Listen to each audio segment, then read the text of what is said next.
Fala, meus amigos e amigas palmeirenses, estamos aqui novamente nesta quarta-feira trazendo as últimas informações do Verdão. Estou trazendo um corte do All Sport, onde PVC e André Hernan trazem as últimas informações do Verdão para essa partida contra o Ceará e também sobre essa polêmica da interdição da Arena Barueri. Se inscreva no canal, deixa seu like, seu comentário e vamos aí para o vídeo. Já que o PVC começou com outra notícia, vamos entender melhor essa história, porque a notícia sempre tem prioridade aqui, PVC. Não, a Federação Paulista diz que a federação que a Arena Barueri tem obras ainda acontecendo e que por isso... Peraí, mas essas obras são de quando? Porque o Palmeiras jogou lá contra o São Paulo, clássico contra o São Paulo, inclusive a arena estava lotada, com um baita público, Sim. Venceu por 1-0, até pelos ingressos populares, né? Então, o Palmeiras conseguiu angariar um público aí muito grande.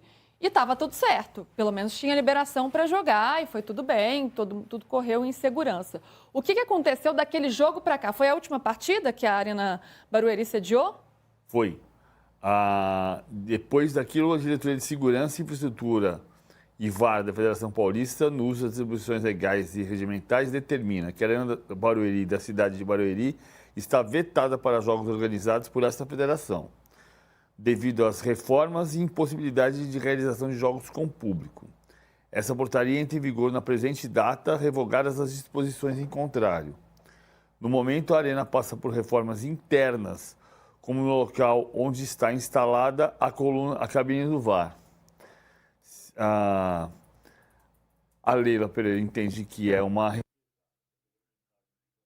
A PVC está nesse processo apurando e dando a notícia ao mesmo tempo, tá, gente? Então, vamos com calma aí, vamos entendendo o passo a passo. E é só para jogos da Federação Paulista. Então, isso vale a partir de... Porque é a atribuição da Federação Paulista, onde ela pode mandar. Não, vale para jogos do Campeonato Paulista Feminino. Vale... porque ela não pode determinar algo que seja nacional, porque Exatamente. Não é da competência dela, ela não tem essa autorização. Então, o próprio Palmeiras informou à Federação Paulista que o estádio está em obras. Então, não vale para o Campeonato Paulista Feminino, mas vale para o Campeonato Brasileiro. O Campeonato Paulista Feminino não pode ter jogo da Arena Barueri. Mas o brasileiro pode, dependendo da CBF. Agora, a CBF tem que avaliar a quantidade e a importância, a relevância das obras que estão acontecendo lá dentro. Mas o meu ponto já estava em obras quando o Palmeiras enfrentou o São Paulo lá? Teoricamente, não. Tá, isso aí é uma coisa que a gente vai ter que entender. Mas o Palmeiras extraoficialmente entende que há represália. Então, que não é uma questão técnica, né?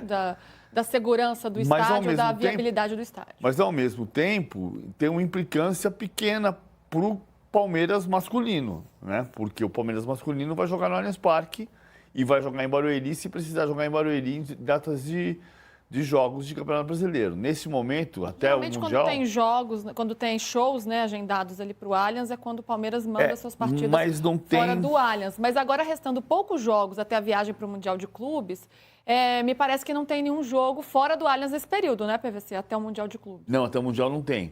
Vai ser só com Allianz e Allianz completo, com Gol Norte e tudo.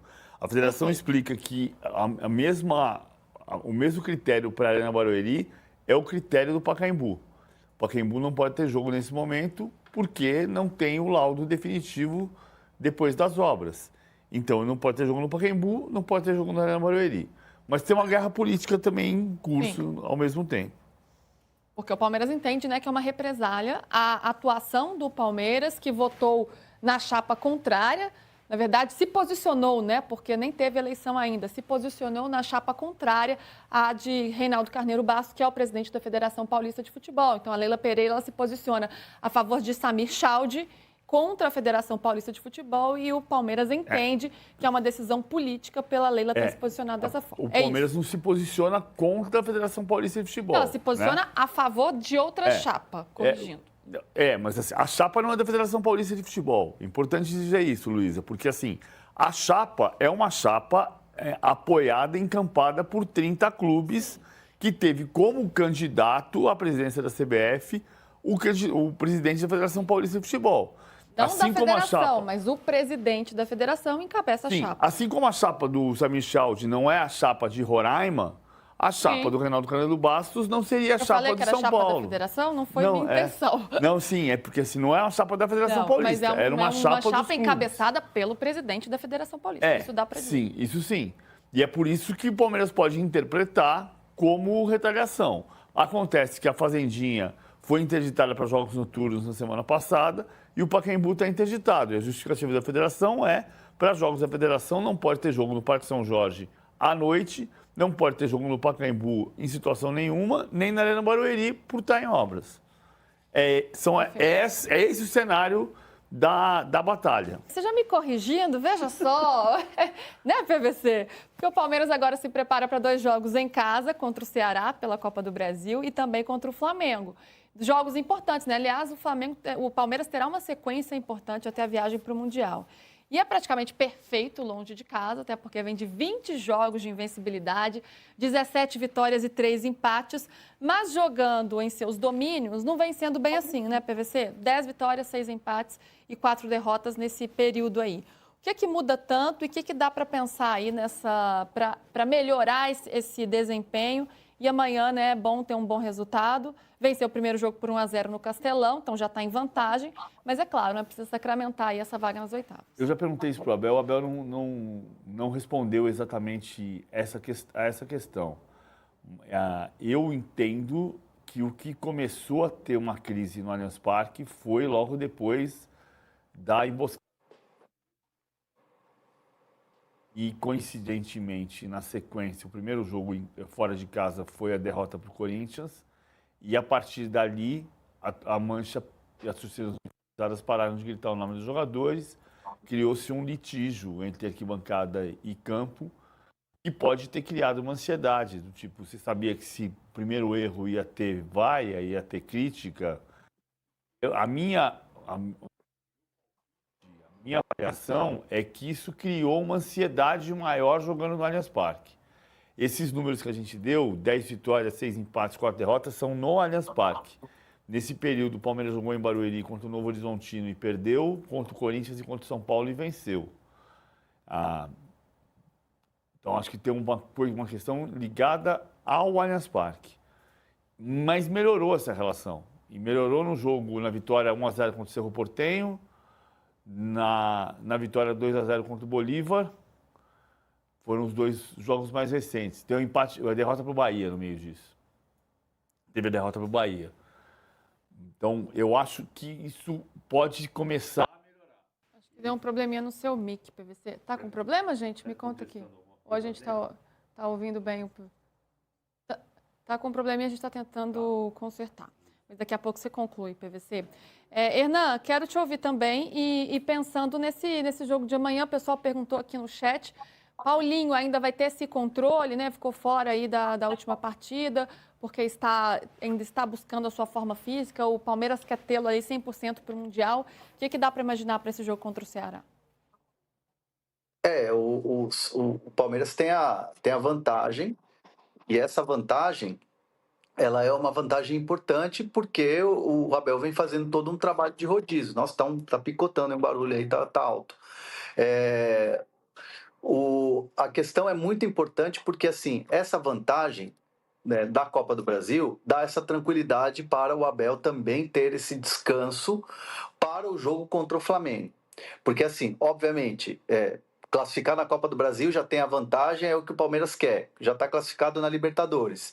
Então, assim, o foco e principalmente você entrar com jogadores descansados nesse jogo contra o Flamengo, porque o Flamengo também tem vantagem hoje aqui jogando com o Botafogo da Paraíba e vai ter um dia a mais para trabalhar para esse jogo contra o Palmeiras. Então, assim, o Felipe Luiz vai ter um dia a mais de preparação para esse confronto, que é o confronto do primeiro contra o segundo. Então, é um jogo que, claro, todo mundo está de olho na Copa do Brasil, o Flamengo não quer fazer zebra hoje aqui, o Palmeiras não quer também sair no único confronto de times da Série A contra o Ceará, que está jogando bem, mas o fato é que ambos os treinadores estão olhando para esses jogos da Copa do Brasil, mas também com o pensamento de entrar com o tanque cheio para esse confronto de domingo no Allianz. Atenção, senhoras e senhores, Vinícius Nicoletti chegando agora com o Maurício exclusivo. Ô, Vinícius, eu quero que você fale com o Maurício sobre, né, a campanha, tudo que está rolando aí, né? Ele vai ter que falar, obviamente, vai falar também de Abel Ferreira, o Palmeiras vai pegar o Flamengo, jogaço. Mas tem o Vozão amanhã. Para você ainda acompanhar. Então, Vinícius Nicoletti. Calma.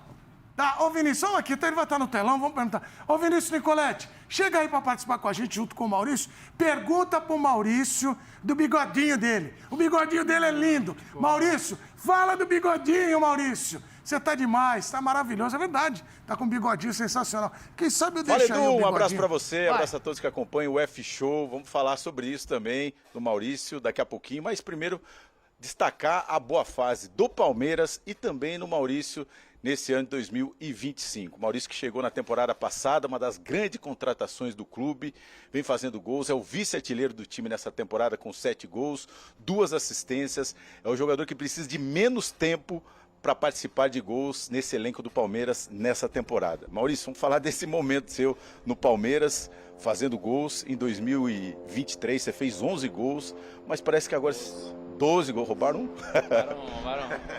Mas agora parece que você mudou de função, até tá mais próximo do gol, jogando até de, às vezes, falso 9, segundo atacante, chegando no centroavante. É isso mesmo? Mudou de função, tá treinando mais gols, é importante fazer gols? Como é que é? Sim, primeiramente boa tarde, é um prazer estar no programa. Fico muito feliz de estar podendo ajudar a equipe da melhor maneira possível. O ano eu comecei de uma forma muito boa, agora estou conseguindo retomar também essa boa fase que eu estava vivendo no começo. Agora um pouquinho mais perto do gol, mas acho que varia de partida para partida. Teve momentos de jogos que eu atuei como falso 9, teve momentos que eu atuei um pouco mais recuado, de 10, um pouco às vezes de 7 ali. Então eu acho que o professor pede bastante essa versatilidade. Eu acho que tem dado certo no nosso time ali, você vê que vários jogadores fazem mais de uma função. E você está treinando bastante finalização para fazer gol, né? Porque é importante, o Abel passou isso para você? Ah, sim, a gente treina bastante, todo pós-treino ali, quando não tem algum trabalho específico de finalização durante o treinamento. Na maioria dos treinos ali, quando acaba, a gente acaba fazendo alguma coisa mais específica ali. Para cada posição ali, eu sempre procuro estar sempre finalizando para estar cada vez mais aperfeiçoando o movimento. O atacante é bom que faz gol. Tem que fazer gol, tem que fazer gol. O Maurício, o Alex já falava sobre isso, histórico camisa 10 aqui do Palmeiras. E essa comissão técnica, o que você aprendeu com eles? O que você evoluiu, você acha, nesse quase um ano de Palmeiras? Olha, posso dizer que aprendi bastante coisa com eles, né? Uma metodologia diferente, né? Nunca tinha tido uma comissão portuguesa. Tive já bastante lá no Inter, teve bastante treinador estrangeiro, mas sempre mais sul-americano, argentino, uruguaio. Tive um treinador também espanhol que também tinha umas ideias parecidas, mas acho que aprendi bastante questão de comportamento, tanto ofensivamente como defensivamente, né? Dá pra ver que o Abel nos cobra bastante isso, e também a parte mental, que é super importante. Legal. E esse ano aumentou muito a competitividade no elenco do Palmeiras, né? Chegaram aí grandes contratações, 7 jogadores, Vitor Roque, Paulinho. Isso aí, o que você acha dessa disputa por posição no Palmeiras? Eleva a concentração do grupo, de repente até o desempenho melhor, porque o treinamento deve ser pegado. Com certeza, eleva muito. A competição interna, ela é muito sadia, né? Sem nenhum tipo de ego ou de vaidade. A gente treina da melhor forma possível, cada um se dedicar ao máximo ali, porque sabe que em um jogo, se você não vai muito bem, ele pode dar chance para outro e o outro também pode aproveitar a chance. Então acho que o treinamento tem sido muito intenso, muito pegado assim, justamente por conta disso. A gente não falta com lealdade com ninguém, mas é a concorrência, né? Só pode jogar 11 de titular, então ali ele nos puxa bastante. Ele fala que quem tiver melhor, quem tiver mais preparado. A gente sabe também que por conta do calendário é um pouco mais difícil de estar sempre jogando, porque é jogo atrás de jogo. Mas eu acho que isso eleva bastante o nível de elenco, né? De grupo, de qualidade e também de concentração. E o Palmeiras vem aí, nesses últimos 14 jogos, 13 vitórias, né, Maurício? Uma sequência muito boa, acho que é a melhor sequência dos times da Série A, e é pré-mundial. Como é que você imagina disputar o Mundial de Clubes? Você acha que o Palmeiras chega para buscar o título? É muito difícil, porque tem grandes times, Barcelona, Real Madrid. O Palmeiras chega igual em enfrentamento com esses times? Olha, é difícil a gente pensar muito para frente, né? A gente tem que pensar jogo a jogo, é o que o professor sempre nos cobra, né? Há meses atrás todo mundo também falava sobre o Mundial, mas não tinha como a gente pensar no Mundial com as competições que a gente estava disputando, igual agora. A gente ainda tem alguns jogos pela frente. É claro que são preparatórios, mas também muito decisivos nos campeonatos em que a gente está competindo. Mas é claro que a gente tem um sonho e ambição de poder ir muito longe, de conquistar o título. Só que a gente tem que jogar jogo, a gente tem 3 grandes jogos pela frente ali para poder classificar, aí depois tem oitavas, quartas, semi. Eu acho que é isso, é ir jogo a jogo, é pensar, é dar um passo de cada vez para assim conquistar algo grande e sonhar com algo grande. A última pergunta para a gente encerrar foi a pergunta do Edu. Ele quer saber a sua inspiração do bigode, da onde vem. Tem vários jogadores com bigode, Rivelino, Valdir Bigode, William Bigode, se foi seu pai, se foi seu avô. E agora está viralizando nas redes sociais. Tem um jeito certo de fazer o seu bigode, né? Não tem muito segredo. Não tem muito segredo. Inclusive hoje vou ter que dar uma retocar, né, pro jogo de amanhã. Tem que arrumar o cabelo, tem que arrumar a barba, né, deixar só o bigode ali. Pior que eu não tive nenhuma inspiração assim. Meu pai sempre também mesclou. Uma hora usava cavanhaque, uma hora usava barba, outra hora usava bigode. Mas eu quando eu tava no Internacional eu usava cavanhaque bem no começo assim. E aí teve um momento assim que eu falei, meio de saco cheio assim, falei, acho que eu vou usar só o bigode. Aí tirei o cavanhaque, comecei a usar o bigode, aí começou a dar certo, né? Às vezes a gente fica meio nessa superstição, mas não tinha nada assim. No momento ali eu consegui pegar uma sequência boa no Inter, e foi logo na hora que eu tinha trocado do cavanhaque pro bigode, aí eu falei, vou começar a usar o bigode, vamos ver. Aí também preferi mais, assim, é mais jovial, né? Mais bonito e tal. Aí pegou a moda também de todo mundo falar do bigode, aí continuei. Agora não pode tirar mais. Eu não tenho vontade de tirar. Minha mãe, se fosse pela minha mãe, ela não queria que eu usasse nada, assim, ficasse com a barba lisa, sem bigode, sem nada. Mas não dá, né? Tem que ter uma aparência, pelo menos ter alguma coisa assim, né? Pelo menos o bigode. Respeita o bigode grosso do homem, o Edu disse que vai apresentar o programa de bigode agora. Vamos ver. Depois a gente tem que ver o bigode dele e dar uma nota pro bigode. No programa ele vai aparecer de bigode. Para terminar então, sua mensagem livre para todo mundo aqui. Jesus ama você. Beleza. Valeu, Edu. Abraço a todo mundo do F-Show. Um abraço. Que legal, Bigode. que legal, que legal. O bigode é uma... Eu vou fazer, qualquer dia eu vou vir só de bigode. E vou trazer aqui agora mais algumas informações do próximo adversário do Palmeiras pela Copa do Brasil, que é a equipe do Ceará. A equipe do Ceará que vem para São Paulo precisando vencer o Palmeiras, né? Já que o Verdão saiu vitorioso lá pelo placar de 1-0. Mas no Campeonato Brasileiro a equipe está muito bem. Está na 5ª colocação do campeonato, em 9 jogos conseguiu 15 pontos. Para uma equipe que recém subiu da Série B, está fazendo uma excelente campanha. Estou trazendo aqui os últimos 5 jogos da equipe do Ceará, tanto no Campeonato Brasileiro como na Copa do Brasil. A única derrota que eles tiveram foi para o Palmeiras no primeiro jogo da Copa do Brasil. Os outros jogos foram do Campeonato Brasileiro, onde conseguiram 2 empates e 2 vitórias. Já em relação aos confrontos diretos, o Palmeiras sai muito superior em relação ao Ceará. Nos últimos 5 jogos, 4 vitórias do Palmeiras e somente 1 vitória do Ceará na temporada de 2022 pelo Campeonato Brasileiro. Estou trazendo aqui nessa imagem os 3 principais jogadores da temporada de 2025, segundo o Sorfa, os que tiveram melhor desempenho. Matheus Bahia, 7.34, Lucas Mugni, 7.16 e Fernando Miguel, 7.15. Enfim, essas são algumas informações da equipe do Ceará, que é o próximo adversário do Verdão, que precisa somente de um empate para conseguir a classificação para as oitavas de finais da Copa do Brasil. Peço que se inscreva no canal, deixe seu like, seu comentário que é muito importante e até o próximo vídeo. Valeu!